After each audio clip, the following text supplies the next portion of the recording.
Good afternoon.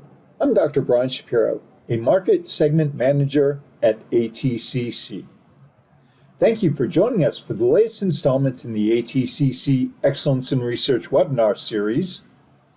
It's entitled The Dermal Microbiome, Identifying Biases at Different Stages of Your NGS Workflow, presented by Dr. Tasha Santiago Rodriguez.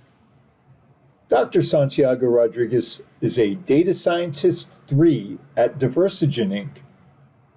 In this presentation, Dr. Santiago Rodriguez will discuss the skin's microbiome, focusing on our current understanding of its role and some of the current challenges in studying its taxa. Dr. Santiago Rodriguez will then show how implementation of standards such as mock communities can help pinpoint specific biases that could potentially be introduced at different stages of a skin microbiome workflow. If you have any questions for our speaker, please use the chat function available through the webinar program. All questions will be answered as time allows at the end of the presentation. The recorded webinar presentation will be archived on the ATCC website, www.atcc.org.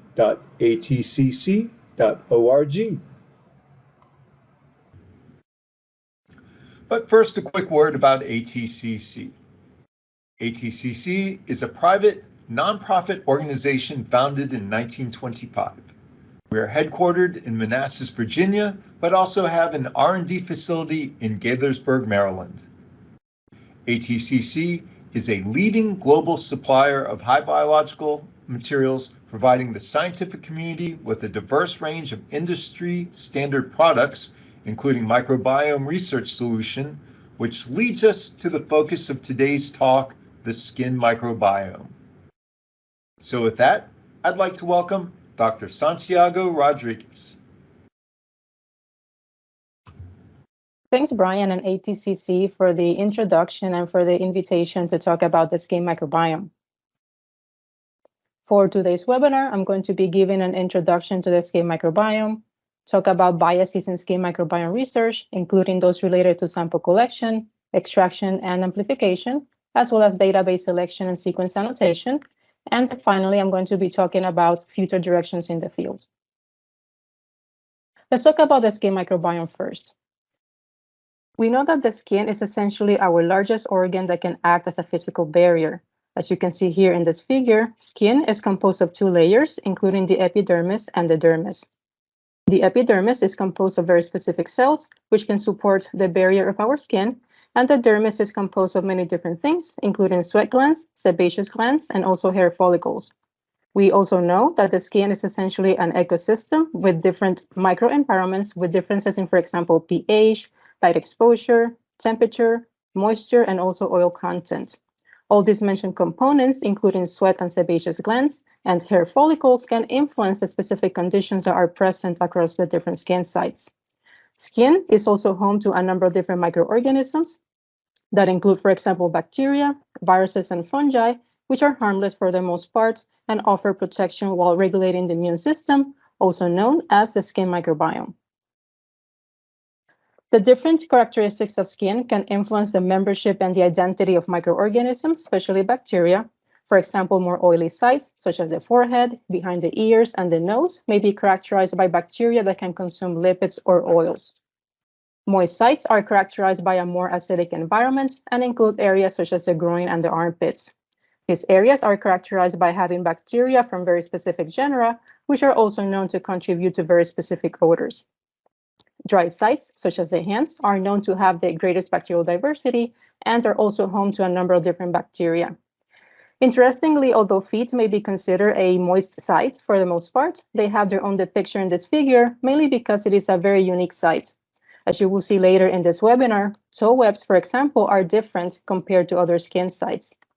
In terms of the fungal communities, as you can see here in this figure, they tend to be more similar across the different skin sites. Also, DNA viruses seem to be more donor-specific rather than being site-specific, which is very consistent with a number of different virome studies.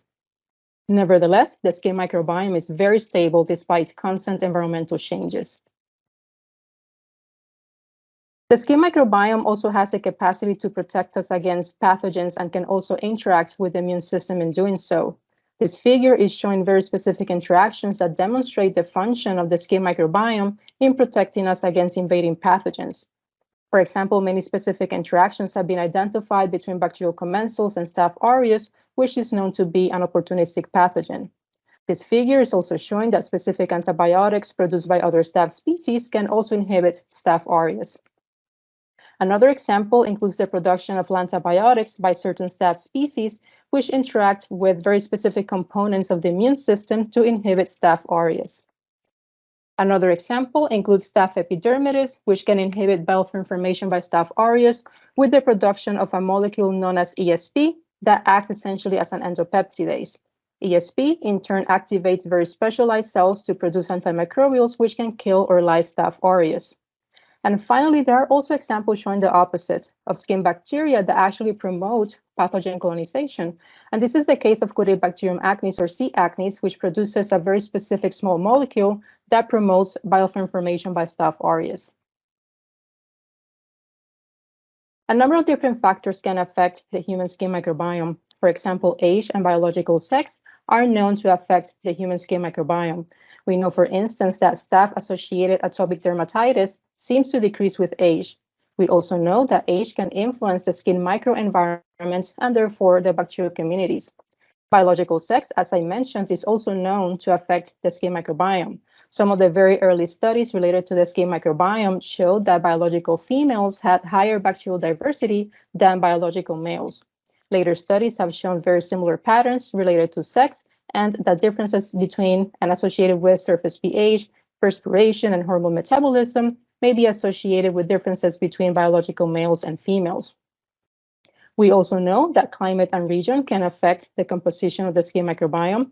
For example, studies have noted differences in the skin microbiomes of individuals living in remote versus industrialized areas and have shown that individuals in industrialized regions have a lower intragroup variation. In addition, the immune system, as well as the host genetic composition, can affect the skin microbiome both directly and indirectly. Lifestyle can also affect the composition of the skin microbiome.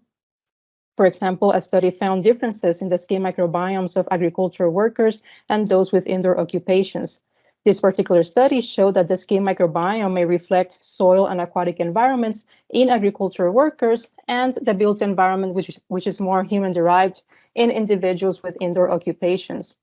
Underlying conditions such as diabetes can also affect the skin microbiome. For example, a study looking into the skin microbiome of individuals with diabetes noted a significant decrease in bacterial diversity compared to non-diabetic individuals. And finally, another factor that can affect the skin microbiome that is not depicted in this figure is the use of antibiotics. A study showed that the skin microbiome is altered after antibiotic use and can delay wound healing in mice. So when do we acquire our skin microbiomes? So studies have shown that the skin microbiome is acquired at birth and can be modulated by different factors early on in life. Some of these factors include, for example, delivery mode when comparing C-section versus birth canal, the mom's microbiota, antibiotic use, both by the mom and the baby, the use of soaps and detergents, any deficiency in nutrients, mainly vitamin D, housing, animal and pet contact, and also any outdoor play. So then how do we study the skin microbiome? So original studies of the skin microbiome were based on bacterial cultures, which really limited the ability to also understand the identity and the function of those bacteria that couldn't be cultured.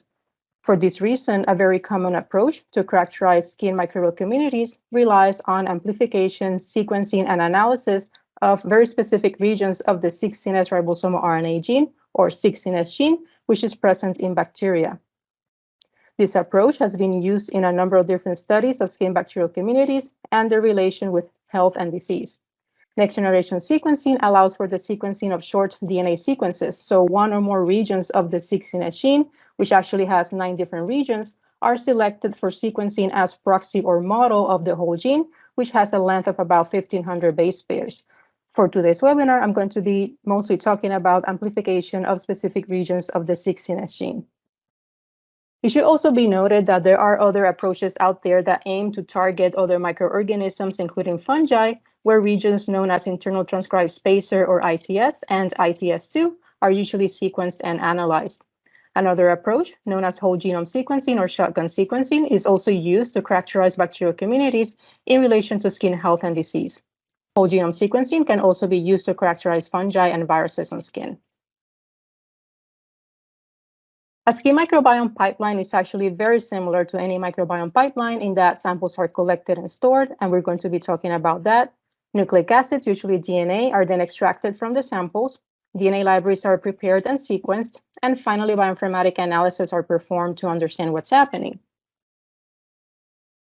Skin samples, however, may be a little bit more challenging to process and study compared to other sample types.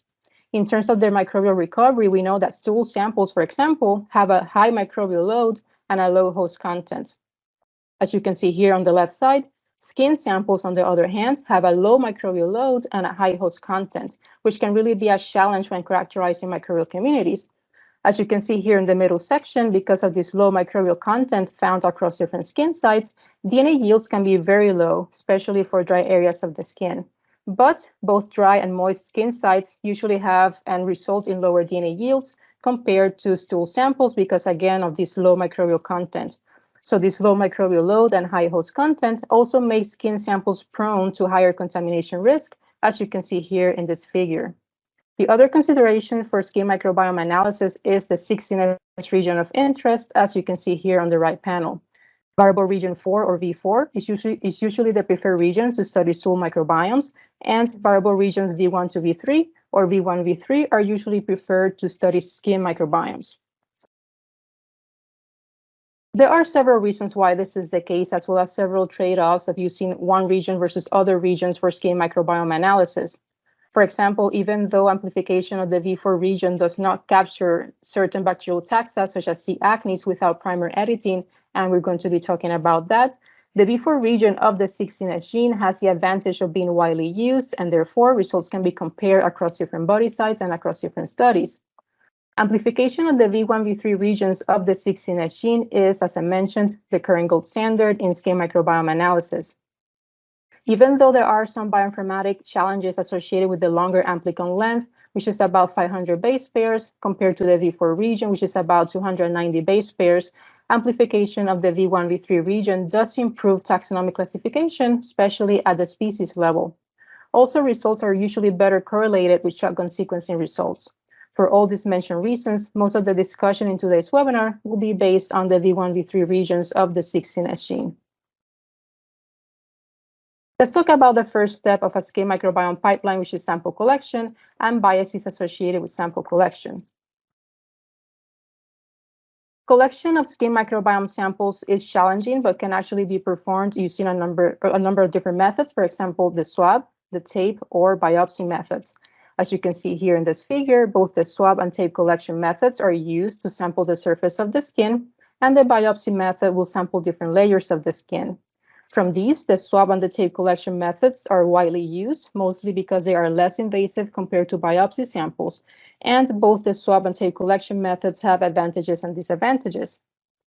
For example, a study showed that although not significant, the swab collection method provides higher DNA yields compared to the tape method, as you can see here on the left panel.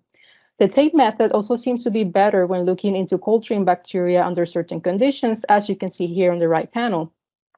However, because of the intrinsic challenge of managing tape samples during the process of DNA extraction, which can also result in lower yields, the swab collection method has become the preferred option. So sampling the skin microbiome can be challenging because of the intrinsic nature of skin being a low microbial high host content sample type. For this reason, our sister company DNA Genotech has developed a standardized skin microbiome collection device known as OmniGene Skin. The swab collection device is very easy to use and contains instruction for use, or IFU, which enables a consistent collection of skin microbiome samples. So essentially, both the tube and the swab are removed from the packaging. The swab is then introduced in the stabilization buffer, and the skin is swabbed for 60 seconds with pressure. Again, these instructions are very important because they ensure the consistent collection of skin microbiome samples every single time.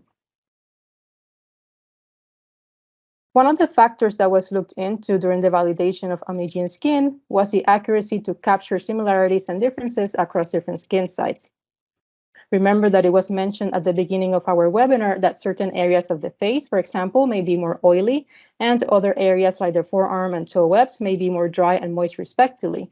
You can see here a stack bar plot showing the relative abundances of the 20 most abundant bacterial genera across different skin sites that included the face, forearm, and toe web across 6 different donors. Results showed that for the most part, the face and forearm are characterized by having higher proportions of the genus Bacterium, shown here in red, and the toe web is characterized by having higher proportions of the genera Staphylococcus and Corynebacterium, shown here in blue and yellow respectively. These differences can also be noted in the PICO plot, shown here on the right side, where face and forearm samples group or cluster more closely together compared to toe web samples. The next portion of the OmniGene skin validation that was looked into was the consistency of the microbial profiles during specific conditions that would mimic storage and shipping. We know that we can't always process a microbiome sample in a specific location at a specific time, and a number of these samples need to be shipped to a specific location, and this unfortunately may sometimes take a couple of days. So here on the left side, you can see a stack bar plot of the relative abundances of the 10 most abundant bacterial genera in face samples across 4 different donors. These samples were processed at T0 or baseline and at day 30 and were also stored at room temperature using OmniGene skin. You can see that for the most part, microbial profiles are similar at both time points for each of the donors. The slight differences that you may notice are probably due to the comparison of the left and the right side of the face, which are known to provide slightly different results. On the right side, you can see a very similar plot, but in this case, I'm showing you the microbial profiles of 4 different donors when samples are stored at 37 degrees and processed at T0 or baseline, and also after 3 days. And again, you can see that the skin microbial profiles are very similar in both cases. To wrap up this section of biases in skin microbiome collection, there should be several considerations when choosing the best collection device, which we also notice when validating OmniGene skin. Keep in mind that an optimal collection device needs to be validated across different skin sites, again, dry, oily, and moist. It should contain an optimized information for use, or IFU. It should not contribute to the microbial profiles, meaning that it needs to be low bioburden. It needs to capture and stabilize the skin microbiome during shipping and storage at room temperature. And finally, it should provide consistent performance and results. Let's talk about biases related to extraction and amplification. Once your skin microbiome samples have been collected, the next step is to extract the DNA.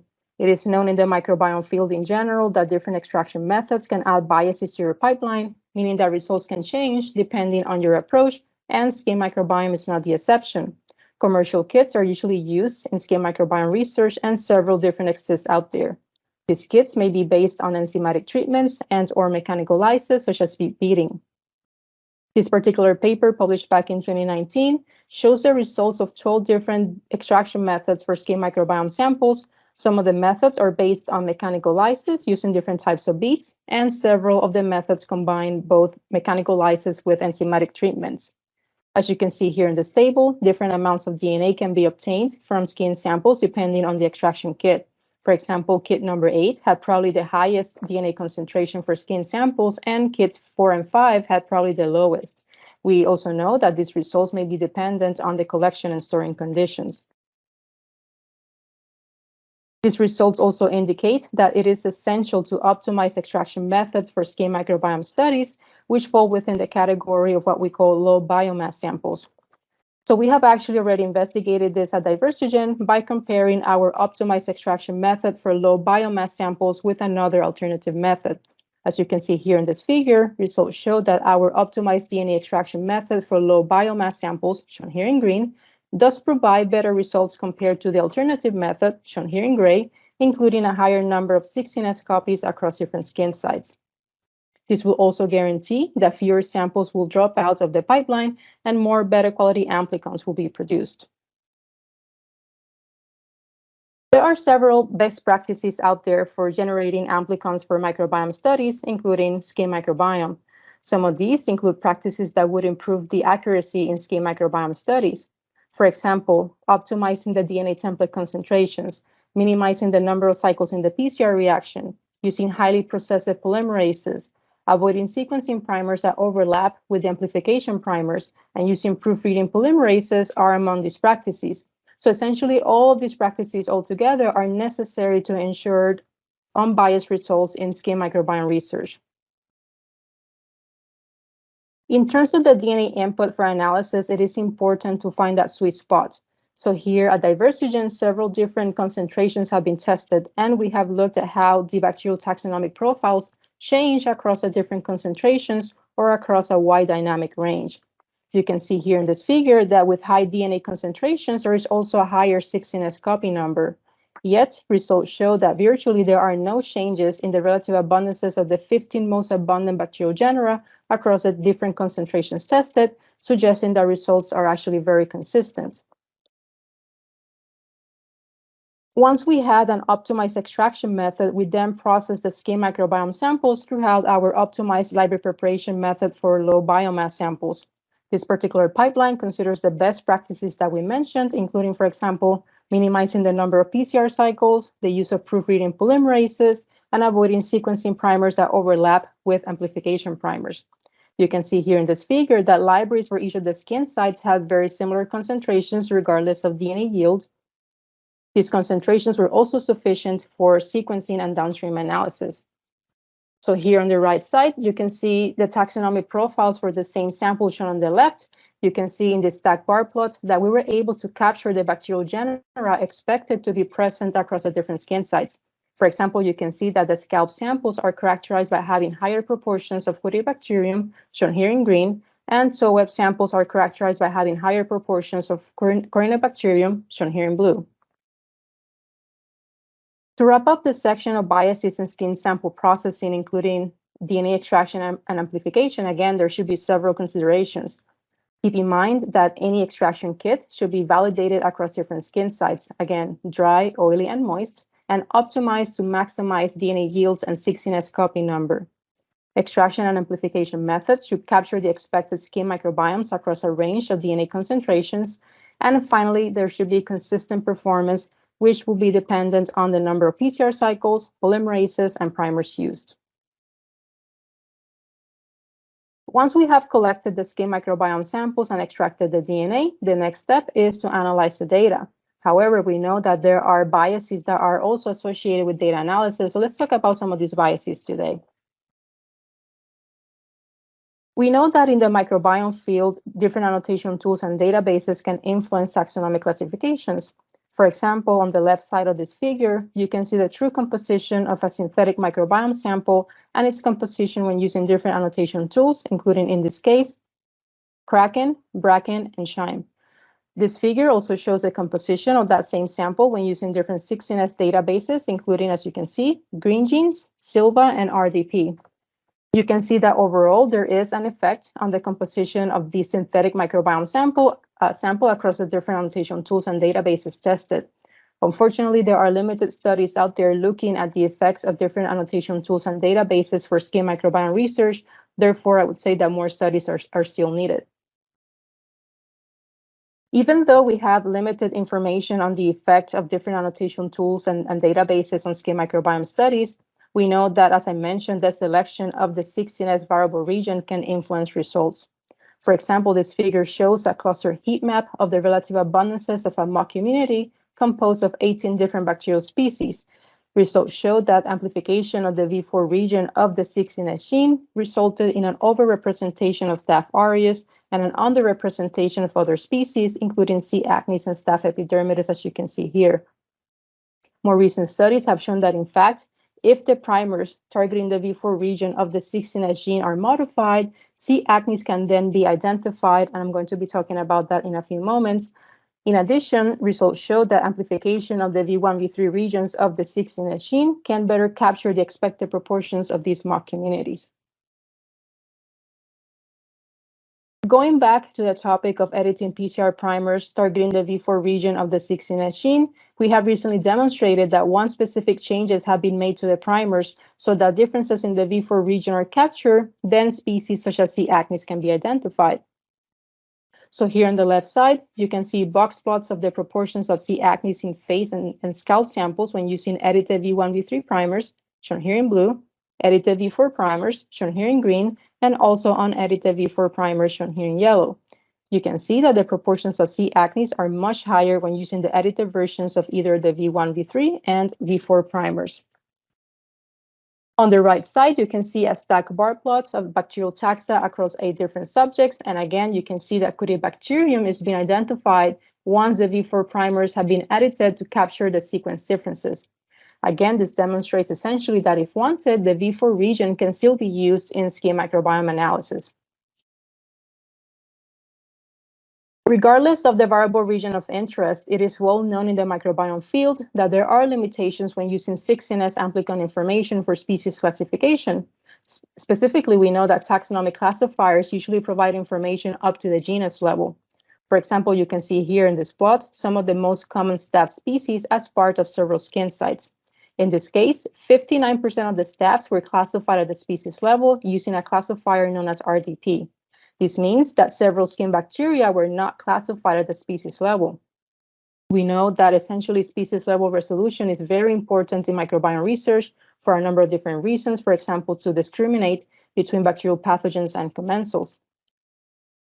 Several methods, including one known as phylogenetic placement algorithm, has been employed to obtain species level resolution from 16S information, but with little success. So we have actually developed a pipeline for species level resolution from V1, V3 information using an alignment-based algorithm. As part of this validation process, we use a ground truth sample. And in this case, we use ATCC's MSA 1005 mock community, which is composed of 6 different bacterial species known to inhabit the human skin. You can see here in the stack bar plot the expected proportions for each of these bacteria, which are in equal proportions or concentrations, as well as our results across 6 different replicates. Results show that overall, our pipeline was actually able to capture all 6 bacteria expected to be part of ATCC's mock community in concentrations that were actually very consistent across the different replicates included in this study.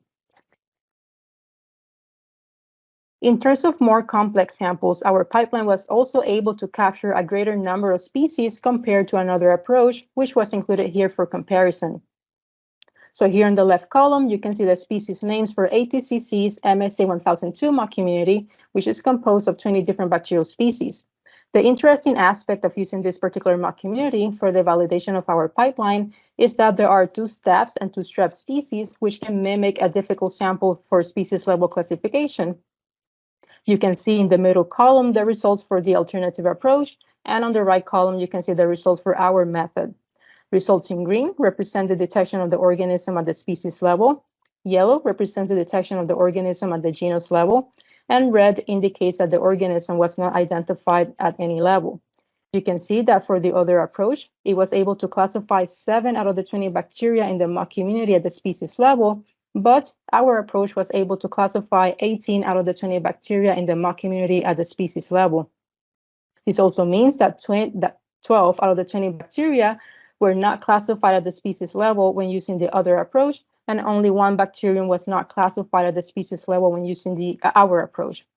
This also means that there was also 1 false negative when looking at both approaches. This may be due to a number of different factors, including, for example, biases related to primer amplification. When looking at a tow web sample, you can see on the left column results of several bacterial taxa classified using the alternative approach, and on the right column, you can see results of several bacterial taxa classified using our approach. Underlined, you're going to see several bacterial species that were captured using both approaches. Highlighted in bold, you're going to see that for the most part, Diversigent's approach was able to identify several bacteria up to the species level, which was not the case for the other approach. You can also see highlighted in bold a number of different staphs that were not identified at the species level when using the other approach, but that were actually identified at the species level when using our approach. These results are essentially suggesting that when validating an annotation pipeline, it is again very important to include that ground truth sample as we did when validating our skin microbiome pipeline using both ATCC's MSA 1005 and 1002 mock communities. To wrap up this section of biases in skin microbiome associated with databases and annotation tools, there should be several considerations. Keep in mind that databases should be updated and curated on a regular basis, and they should provide reliable classifications at the genus and species levels when possible. In terms of the annotation tools, keep in mind that these should provide consistent results across different skin sites and conditions, and they should be able to minimize the number of false positives, false negatives, and also any unclear classifications. As we continue optimizing skin microbiome research from sample collection to data analysis, additional techniques can be considered for the analysis of skin microbiome samples to, for example, let's say, dig deeper into health and disease, determine any multi-kingdom interactions, and also develop therapeutic approaches. So let's talk about some of these in more detail. Although we know that 16S sequencing is among the preferred methods for skin microbiome research, standardization of other approaches will also enable the study of skin microbiome samples in relation to skin health and disease. As with 16S sequencing, implementation of shotgun sequencing or any other ohm, including, for example, metatranscriptomics and metabolomics into skin microbiome research, requires standardization of the different steps of the pipeline, again, from sample collection down to data analysis. As mentioned, a great part of this standardization process involves the addition of a control sample, like, let's say, a mock community. Once current and emerging technologies for skin microbiome research are standardized, then new and reliable information can be acquired in a more systematic way. For instance, we know that shotgun sequencing provides information of not only bacterial species and strains, but also of viruses, fungi, and other microbes. We know essentially that getting this information is important because then we can understand how these microbes are working in maintaining health or promoting disease. For example, in this heat map on the left, you can see the relative abundances of bacterial species in relation to skin health and disease across different skin sites. In a similar way, genes related to metabolism, antibiotic resistance, and virulence, just to mention some examples, can be studied using techniques such as shotgun sequencing. For example, in this heat map on the right, you can see the relative abundances of genes related with different types of metabolism in relation to skin health and disease. Interesting studies have shown potential interactions between the skin microbiome and organisms of other life domains, also known as multi-kingdom interactions. These studies have also shown that skin health and disease may actually be a function of these interactions with the immune system. So this particular study shown in the figure supports the idea that the intensity and quality of immune responses to the microbiota under both health and in relation to inflammation are controlled by the expression of endogenous retroviruses, which we know are part of our genomes. It has been suggested that under a healthy state, the expression of endogenous retroviruses is more discrete, but during inflammation, the expression of endogenous retroviruses is actually higher. These results are indeed very interesting and open the opportunity to understand more about the potential role and interactions across not only bacteria, but also viruses, fungi, and other microbes in relation to skin health and disease. And finally, developing therapeutics for dermal diseases is probably one of the long-term goals of skin microbiome research. For these types of approaches, ideally, skin swabs are collected from both healthy controls and patients at sites showing signs of the disease. Then the skin samples are sequenced and results are compared. Differences between case and controls can then be used to generate hypotheses of any potential microbial drivers of the disease of interest. Isolates of interest should also be ideally cultured from patients using targeted culture conditions. Bacterial or any other microbial isolate from the patients should then be tested in preclinical models that are relevant to the disease, using, for example, mouse models. If the microorganism can capture features of the disease, then more experiments could be performed to explore the mechanism of action of that particular microorganism. So depending on the results from all the mentioned steps, a therapeutic could be developed and tested. Also, a similar model could be used to identify beneficial microorganisms that are actually present in controls, but are lacking in patients and could be potentially used as probiotics. So what's next for skin microbiome research? As we develop methods to standardize skin microbiome research, again, from sample collection down to data analysis, we can, for example, keep expanding our understanding regarding the membership and function of the skin microbiome in relation to skin health and different dermal diseases. We can also, for example, layer information onto metagenomic, metatranscriptomics, and metabolomic data sets to provide new biological and clinical insights. We can also, for example, continue any improvements related to sample collection, stabilization, extraction, and detection assays for skin microbiome research. And finally, we can also understand any potential effects of novel treatments to the skin microbiome. And with that, I can take any questions. Oh, thank you, Tasha, for that excellent presentation. In just a few moments, we will begin our Q&A session. Please remember to use the chat function available through the webinar program to submit your questions. So let's go ahead and jump in. We've had a ton of questions come in already. So Tasha, can you talk about what are the advantages and disadvantages of sequencing certain regions of the 16S gene versus shotgun sequencing versus full-length 16S sequencing for skin microbiome analyses?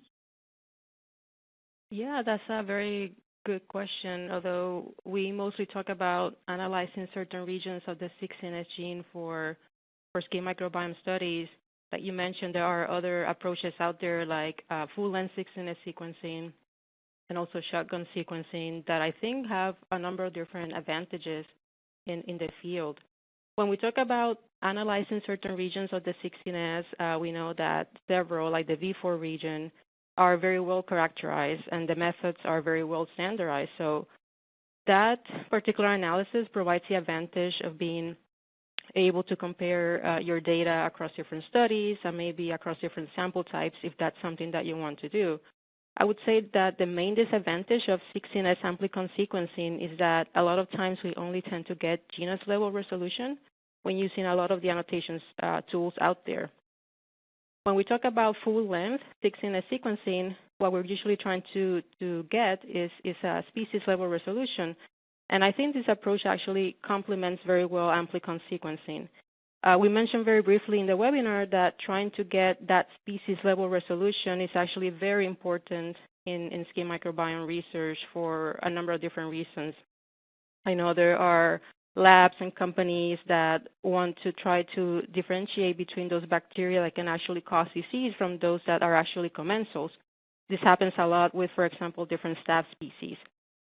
So full-length 16S sequencing also seems to be very helpful when you're trying to get species-level resolution for those organisms that are very hard to classify when you're using only, for example, the V4 region. That happens a lot with different Clostridium species, maybe bifidos, maybe different staph. And we know that getting that species-level resolution is very important because the field itself is moving towards a translational stage. For example, I know of companies and researchers and labs that are looking to develop live therapeutics. The only thing that I see with full-length 16S sequencing is that it could be a bit more expensive compared to 16S amplicon sequencing, and also it's not as high throughput in terms of the data that you can get. When we talk about shotgun sequencing of skin samples, I think that's probably an area that lags behind amplicon sequencing, but there are some studies out there. We know that when you do shotgun sequencing, you're trying to get also species-level resolution. Also, you probably want to get information about viruses, fungi, other microorganisms that are actually on skin. I would say that the main disadvantage of using shotgun sequencing, it's more related to the amount of host DNA that you can get when you're working with skin samples, unless you do some type of host removal step upstream of the sequencing step. All right, great answer.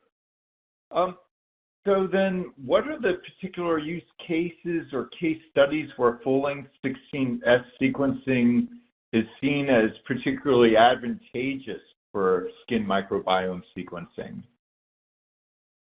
That's a good question, and I think it's very related to the first question. I would think that the studies and applications for full-length 16S sequencing can go from probably very simple to more complex. So one example that comes to mind is if your company or your lab are in the process of developing therapeutics for different dermal conditions. So in order to develop that type of therapeutic, you need to know the exact organism that is causing the disease in order to have a more targeted approach or treatment. I can think about a paper that was published a couple of years ago that used full-length 16S sequencing because they were trying to discriminate or differentiate between different staph species. So we know that, as we mentioned in the webinar, that there are some staph species that can cause different dermal conditions like atopic dermatitis, but other staph species are actually commensals. They're good staphs like Staph hominis.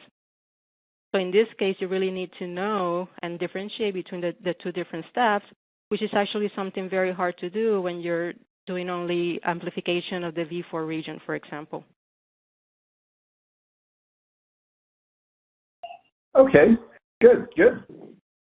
So do you feel that the current skin and other microbiome mock communities are sufficient regarding the complexity and diversity of organisms that's out there? That's a very important question, and we talk about it a little bit in the webinar about mock communities. I personally always try to encourage the use of mock communities as controls throughout any microbiome pipeline. But I would say that there is really no one-size-fits-all solution for developing mock communities for microbiome research, including, of course, skin microbiome research. I think that the standards that we have right now do what they intend to do, just to make sure that your microbiome pipeline is reliable from the moment you collect your samples down to when you're analyzing your data. And I think probably adding a mock community is probably one of the easiest ways to do this. That's also probably one of the reasons why ATCC is developing several different standards for microbiome research, and the reason why here in Diversogen we always try to include these mock communities. So I also suspect that a lot of these mock communities and controls will change and evolve as needed in the field. Okay, good. Now, for many years, it's been acceptable to perform and publish microbiome data, including skin microbiome, without including controls and standards. Should this be required before microbiome studies, including skin microbiome, are accepted for publication? That's a very good point, and I know for the longest time a number of different microbiome studies, including skin microbiome studies, were published without any controls or mock communities, any positive or negative controls. And I know as a reviewer of papers myself that this keeps happening even though we have access to more controls and we have more information of what we can, on how we can use controls.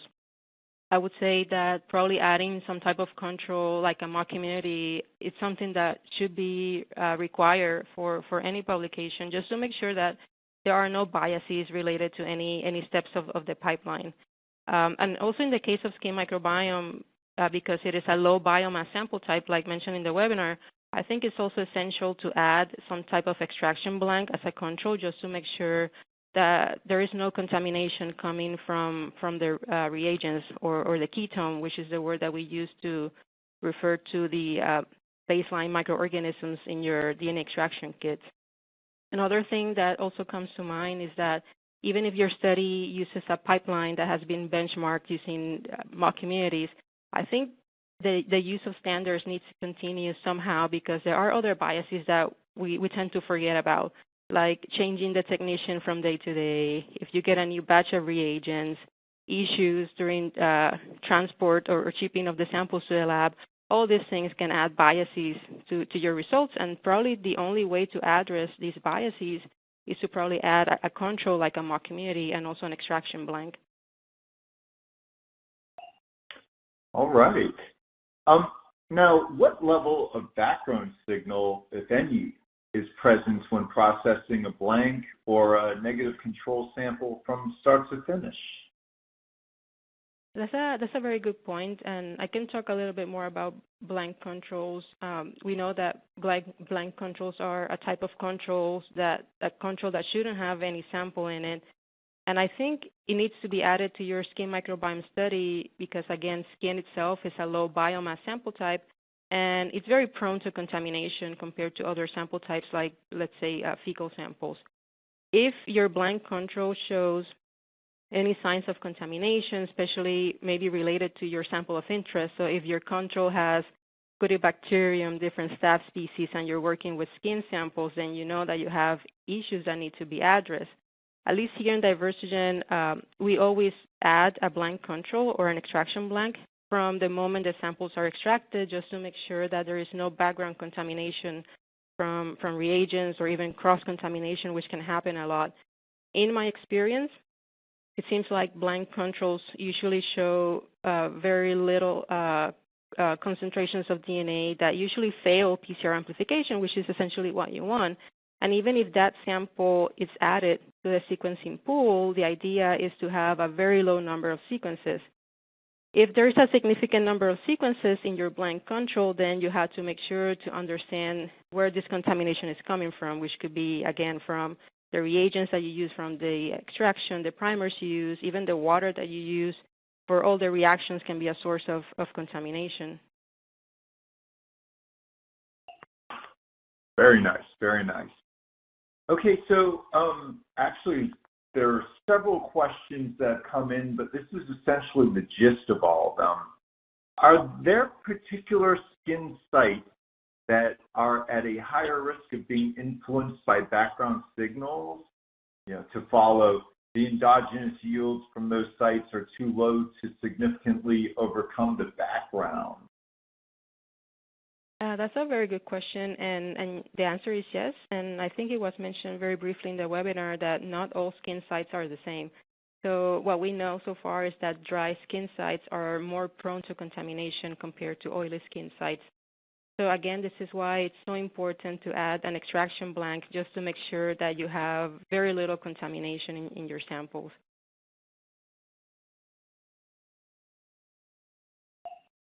Okay. And can you talk about maybe some of the challenges in getting reproducible or comprehensive antimicrobial resistance signals from skin microbiome analyses? I think that's a very interesting topic, and again, this information about antimicrobial resistant genes, or the resistome, like I call it, you cannot get it from amplicon or full-length 16S sequencing, but only and usually from shotgun sequencing. I don't think there are actually many studies out there that have looked at the skin resistome, to the best of my knowledge, but I think we can learn some things from gut resistome studies. I would say there are a couple of challenges out there. The ones that I can think about are probably related to sequencing depth, probably the database, and probably the host content, which is usually very high with skin samples.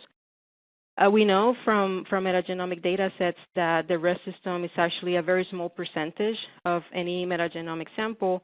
So the sequencing depth, as I mentioned, is actually one of the challenges. You have to try to find that sweet spot of getting enough coverage to identify all the potential resistome genes in your sample.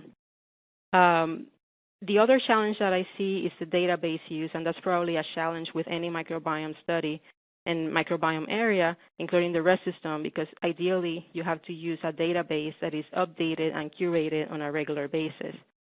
And the other challenge that I see, at least with the skin resistome, is the amount of host DNA that you can actually get from skin samples. Since we know that skin is a high host content sample type, you're going to probably expect that the resistome signal is going to be influenced or affected by the amount of host DNA. So again, this is also related to sequencing depth, where you have to probably try to find that balance in sequencing depth to have a very good resistome signal. Okay, good. So, Tasha, is the analysis of the skin microbiota at all relevant to clinical areas? Yeah, absolutely. As I mentioned in the webinar, developing therapeutics for skin conditions like acne, atopic dermatitis, it's very important in the field of skin microbiome and requires the development and characterization of clinical models, like we mentioned in the webinar. Wound healing comes to mind, and we know that in terms of wound healing, it is a very interesting process when we look at all the components that are necessary for wound healing to happen. And we also know that the process of wound healing depends to many extents on the skin microbiota.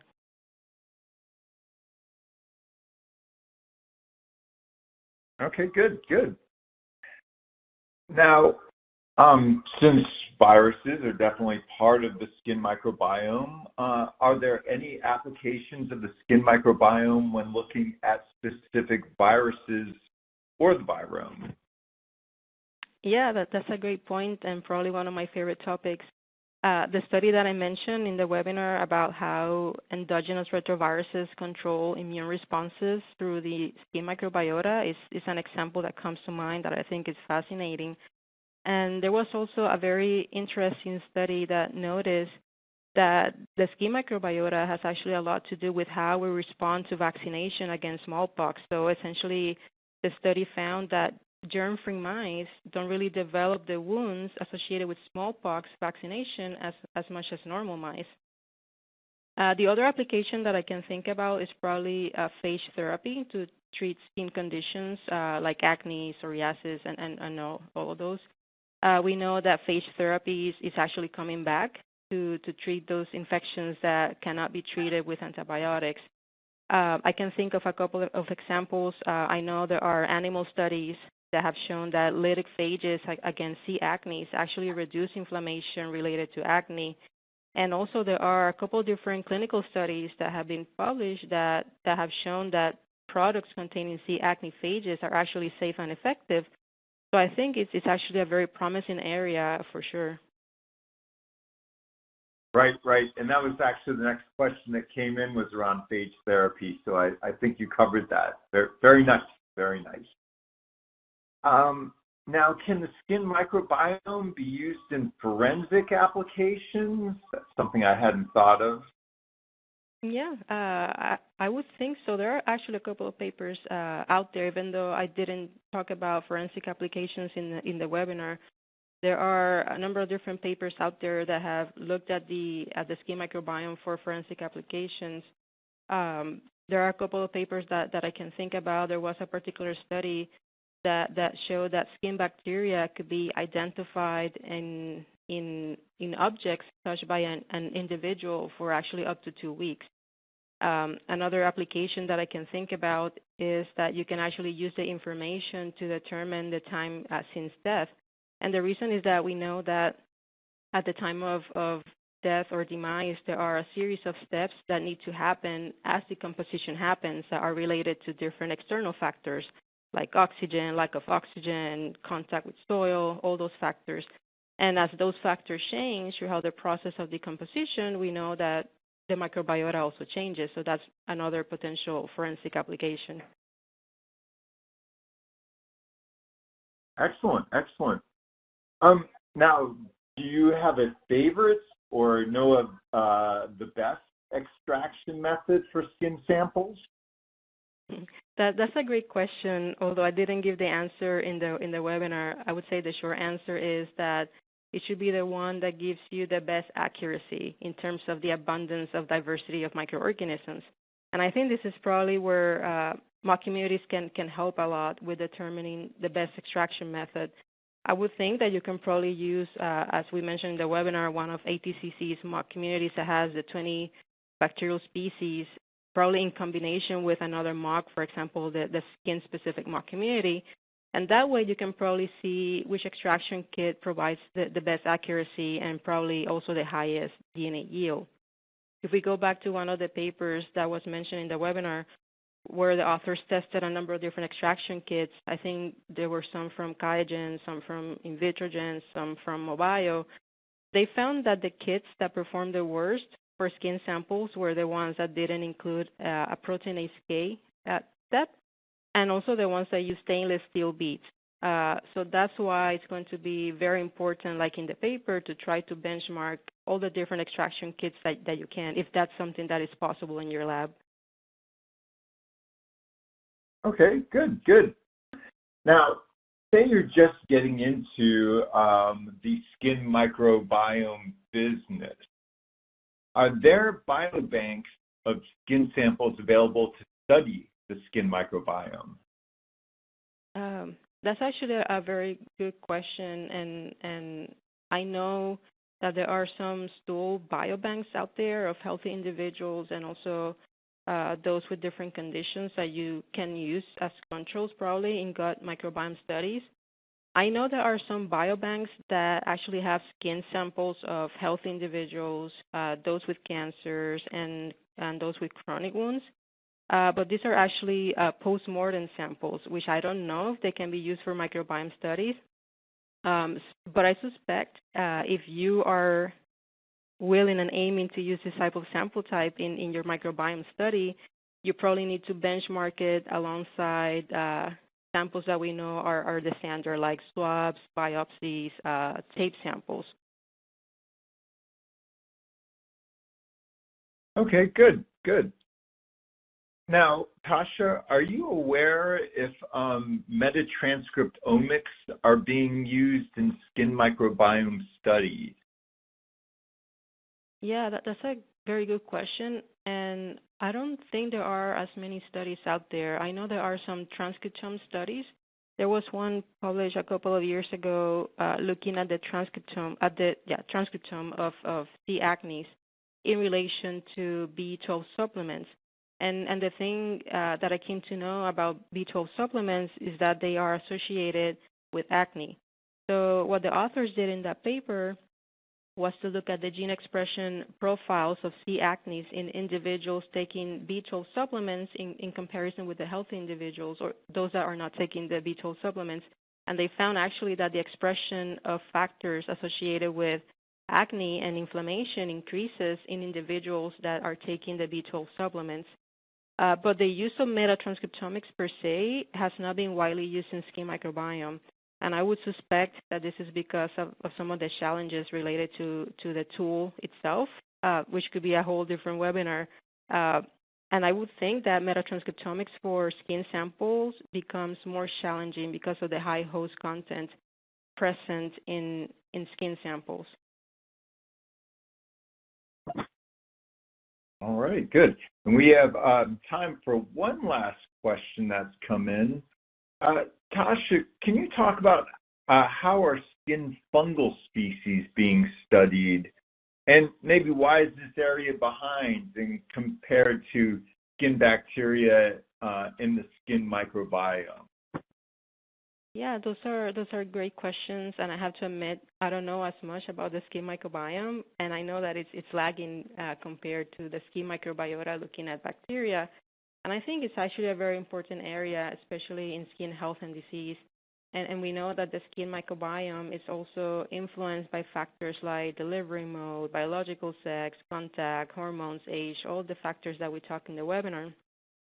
I want to think that one of the possible reasons why the skin microbiome lags behind other microbiome areas is probably because we haven't perfected the bioinformatic techniques to characterize fungi, especially from shotgun data. I know that when we use ITS, ITS2, or amplicon sequencing, we can get taxonomic information, but it's more hard to do it with shotgun sequencing. And I know that when we look at fungal reference genomes in NCBI, very few are in a complete stage. I've seen a lot of contigs, scaffold genomes. So I would think that our fungal databases are not as complete, so that we can move from just assigning taxonomy to go and, for example, identify genes that could be associated with skin health and disease. And I would think that that's probably, it would be good to know if ATCC are working towards having complete fungal genomes that we could use as reference in such studies. Yeah, so long story short, of course. So at any rate, at this point, we can end our Q&A session.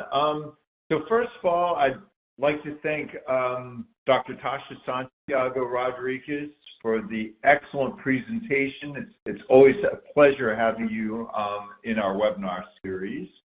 Also for attendees for this webinar, you can get 20% off our microbiome standards by using the promo code ATCC-020. 00027. This offer is valid through September 21st through November 21st, 2023. The fine print is that the 20% discount applies only to ATCC NGS standards. All others are excluded from the promotion. For nonprofit customers, the promotional discount is applied to the customer-specific pricing. The promo code must be applied at the time of checkout. And it must be applied in the promotional code field in the shopping cart. U.S. customers only, void where prohibited, and restrictions may apply, limit to 20 vials. So, and also the webinar presentation will be available to view on demand. We will have that up by Monday. I'm doing this remotely currently, so it'll probably won't be until Monday that this is up on the web to watch on demand.